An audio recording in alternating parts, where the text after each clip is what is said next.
मध्य प्रदेश राज्य cooperative dairy federation और उससे जुड़े दुग्ध संघों का प्रबंधन और संचालन अगले 5 वर्ष के लिए राष्ट्रीय डेयरी विकास बोर्ड द्वारा किए जाने को लेकर मध्य प्रदेश की राजनीति गर्माती हुई नजर आ रही है। इस फैसले के बाद कांग्रेस नेता और राज्यसभा सांसद विवेक तनखा ने दावा किया है कि अमूल पिछले दरवाजे से सांची को टेक ओवर करने जा रही है। इस टेक ओवर को लेकर तनखा ने अपना विरोध दर्ज करवा दिया है। वहीं भाजपा प्रदेश अध्यक्ष बी डी शर्मा ने पलटवार करते हुए कहा कि विवेक तनखा बिना जानकारी झूठ बोल रहे हैं।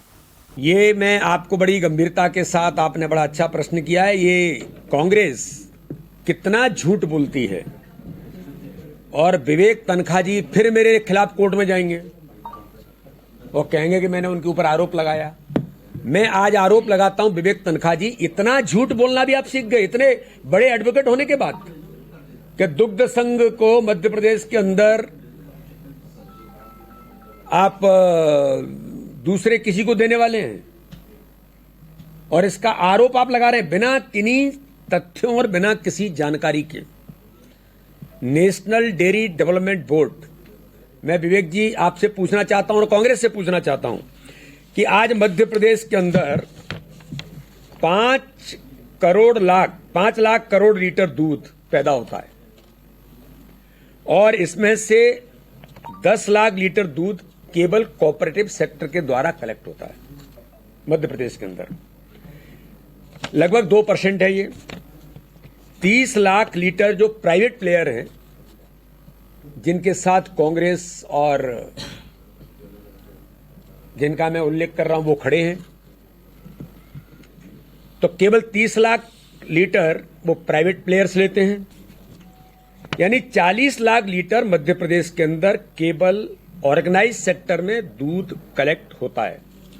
मैं तो किसान का बेटा हूं, मैंने गांव के अंदर देखा है कि जब ये प्राइवेट प्लेयर्स और इस प्रकार के लोग आते, आना चाहिए, उनका भी स्वागत है, लेकिन जिस प्रकार की आज जरूरत है कि हमारी जो सांची से लेकर के हमारी जो दुग्ध संघ है, सरकार का हमारा जो नेटवर्क है, 210 लाख लीटर दूध अनऑर्गेनाइज सेक्टर में जाता है। किसी के साथ कोई रेट है क्या नहीं है, कोई इसका प्लान नहीं है। नेशनल डेयरी डेवलपमेंट बोर्ड ये न किसी राज्य का है, न किसी अमूल का है, न किसी स्थान का है। नेशनल डेयरी डेवलपमेंट बोर्ड ये केंद्र सरकार का संस्थान है जो डेयरी के डेवलपमेंट के लिए, रिसर्च के लिए पूरा काम देश के अंदर करते हैं। तो पूरे देश के अंदर इस प्रकार के अनऑर्गेनाइज सेक्टर को ऑर्गेनाइज कैसे किया जाए, सरकार अपनी भूमिका कैसे निभाए। मुझे लगता है कि विवेक जी तो बड़े लर्नेड एडवोकेट हैं, मैं उनका बड़ा सम्मान करता हूं, लेकिन वो भी इस झूठ छल कपट की राजनीति में इस धारा में बहने का काम कर रहे हैं। दुर्भाग्य है। और मैं फिर कहता हूं कि इतना झूठ कांग्रेस बोलती है और झूठ का ही परसेप्शन बना करके वो राहुल गांधी दुनिया के देशों में जाकर के भारत को बदनाम करने के लिए झूठ बोल रहे हैं, और विवेक तनखा जी किस जो दल के जो लोग हैं वो मध्य प्रदेश के अंदर झूठ बोल करके सरकार को बदनाम करने का प्रयास करते हैं।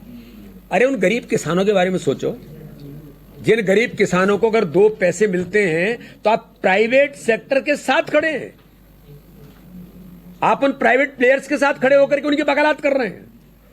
दुर्भाग्य है, नेशनल डेयरी डेवलपमेंट बोर्ड के माध्यम से सांची से लेकर के किसी भी दुग्ध संस्थान को अच्छा उन्हें तकनीक दे करके उन्हें पारंगत बनाया जाए और किसानों को इसका लाभ मिले। इस काम को नेशनल डेयरी डेवलपमेंट बोर्ड कर रहा है। मैं मध्य प्रदेश की सरकार को, हमारे मुख्यमंत्री जी को बहुत हृदय से बधाई और शुभकामनाएं देता हूं कि उन्होंने एक इस प्रकार का व्यापक कदम, स्वागत योग्य कदम उठाया है जो किसानों के हित में और डेयरी के क्षेत्र में जो आप देख रहे हैं 210 लाख लीटर दूध अनऑर्गेनाइज में जा रहा है, तो इससे ऑर्गेनाइज होगा तो इससे मध्य प्रदेश का भी लाभ मिलेगा, किसानों को भी लाभ मिलेगा, और मुझे लगता है कि जो कांग्रेस के लोग वकालत कर रहे हैं इनके लोग गांव में रहते होंगे तो उनको भी लाभ मिलेगा।